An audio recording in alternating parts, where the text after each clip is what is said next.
नमस्कार साथियों, आज हम लोग इस वीडियो के माध्यम से बात करेंगे बिहार भूमि राजस्व विभाग को लेकर के। राजस्व विभाग के तरफ के अधिकारियों का कहना है कि बहुत ऐसे गांव में किश्तवाड़ का काम कंप्लीट कर लिया गया है। उसमें से कुछ जिले का नाम बताया गया है और वहां पर लगभग बताया गया है कि 450 राजस्व ग्राम है जहां पर किश्तवाड़ की काम कंप्लीट की गई है और बहुत ही जल्द वहां पर सभी चीज़ क्या होगा, समाप्त होगा, कंप्लीट होगा। अधिकारी दावा कर रहे हैं कि इस चीज़ को ख़त्म करने से वाद विवाद जो बढ़ता है, ये वाद विवाद बहुत ही कंट्रोल रहेगा और आने वाले भविष्य में, फ्यूचर में ये विवाद समाप्त हो जाएगी।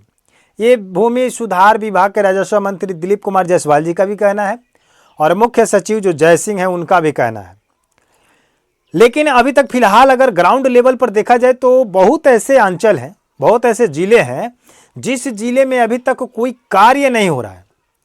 बहुत ऐसा अंचल है, बहुत ऐसा जिला है, बहुत ऐसा मौजा है जहां पर अभी तक प्लॉटिंग का काम नहीं किया गया है। छोटे छोटे मौजा का कुछ काम किया गया है हर जिले में, लेकिन जो बड़ा बड़ा मौजा है उस मौजा में अभी तक मतलब कोई काम को स्टार्ट नहीं किया गया है, प्लॉटिंग का काम नहीं किया गया है। तो किश्तवाड़ कैसे होगा वहाँ पर? मतलब बहुत सारे लोगों का पेपर जमा नहीं हुआ है, बहुत सारे लोगों का आवेदन जमा नहीं हुआ है।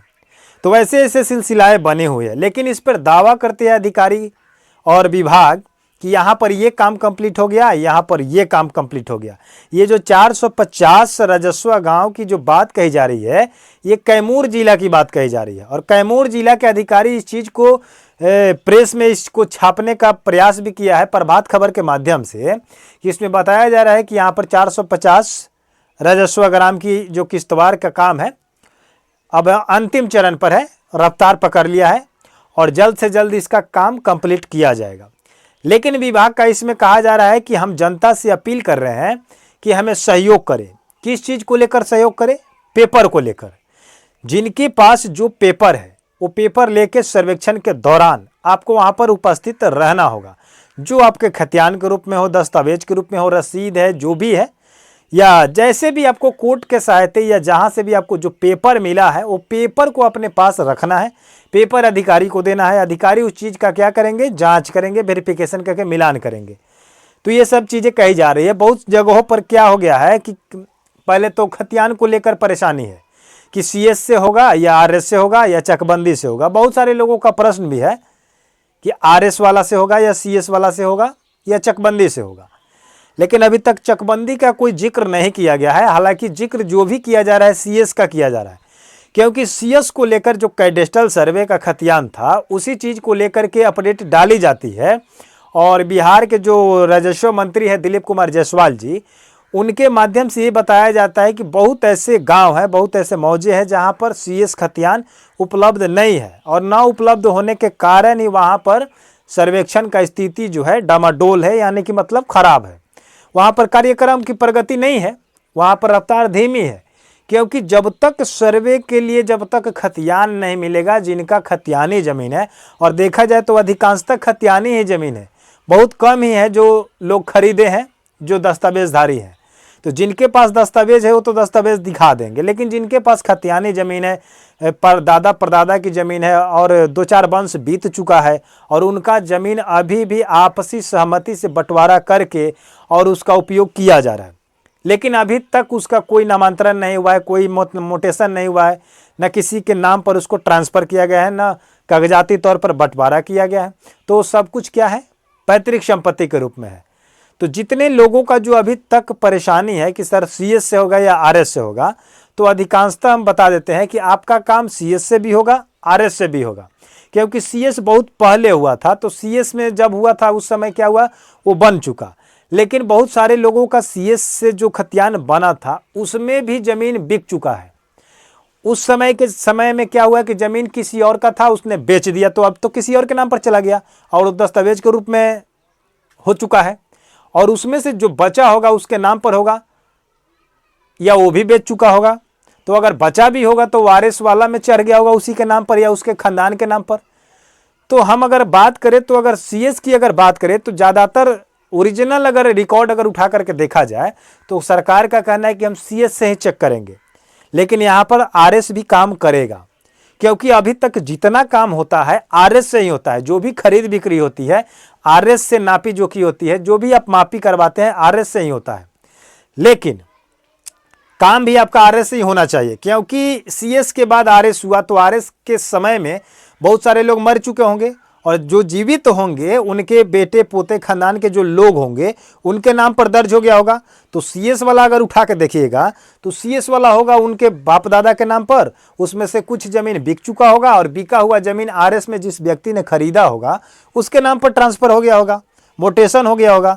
तो वैसे में नाम तो नामांतरण हो गया, चेंज हो गया। तो सीएस में मिलाइएगा तो कुछ अलग होगा, आरएस में मिलाइएगा तो कुछ अलग होगा। तो अगर दोनों को लेकर के चलिएगा तो विवाद बढ़ेगा। तो सबसे अच्छा ये है कि आप लोग आरएस वाले से ही काम कराएं, क्योंकि आरएस वाला अभी फिलहाल पीछे ही हुआ है तो आपके पूर्वज के नाम से हुआ है। अब उसके बाद जो अब हो रहा है जो आपके नाम से हो जाएगा, और आरएस वाले में ही खरीद बिक्री हुआ है तो आरएस से ही आपका जमीन क्या है, खरीद बिक्री जो हुआ है वो पकड़ा जाएगा, किसके नाम पर गया है किसके नाम पर नहीं गया है। तो जब सीएस से आरएस हो चुका है तो सीएस का मतलब उतना वैल्यू नहीं होगा। लेकिन सरकार का कहना है कि हम सीएस पहले देखेंगे, उसके बाद आरएस से मिलान करेंगे, और आरएस से मिलान करने के बाद आरएस वाले के वंशावली से मिलान करेंगे कि जो नाम सीएस में है उसके बेटे का नाम अगर आरएस में है तो उसके बेटे पोते फिर वंशावली में शामिल होते हैं कि नहीं।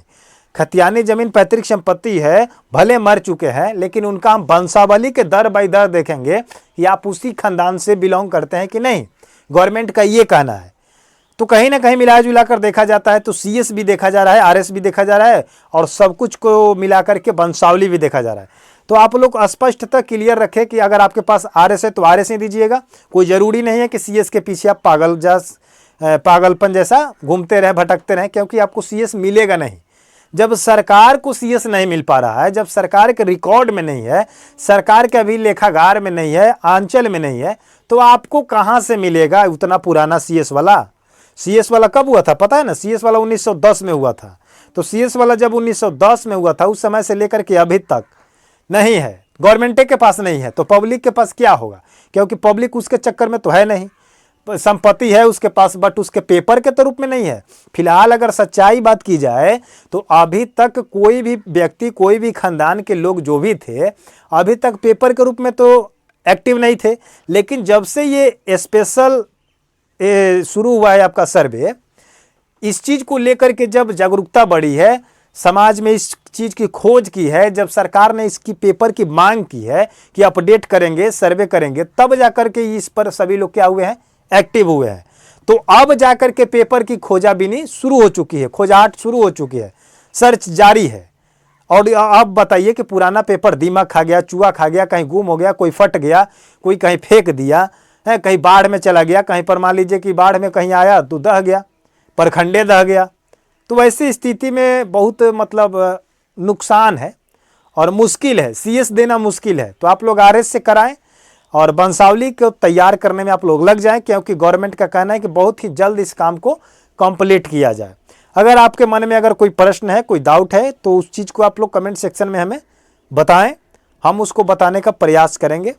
और मिलते हैं नए वीडियो के साथ, नए अपडेट के साथ। अगर चैनल पर नए हैं तो चैनल को सब्सक्राइब करके वीडियो को लाइक कर दीजिएगा, और फेसबुक पर देखते हैं तो हमें फेसबुक को फॉलो करके वहाँ भी हमारे वीडियो को लाइक कर दीजिएगा। मिलते हैं नए वीडियो में, धन्यवाद।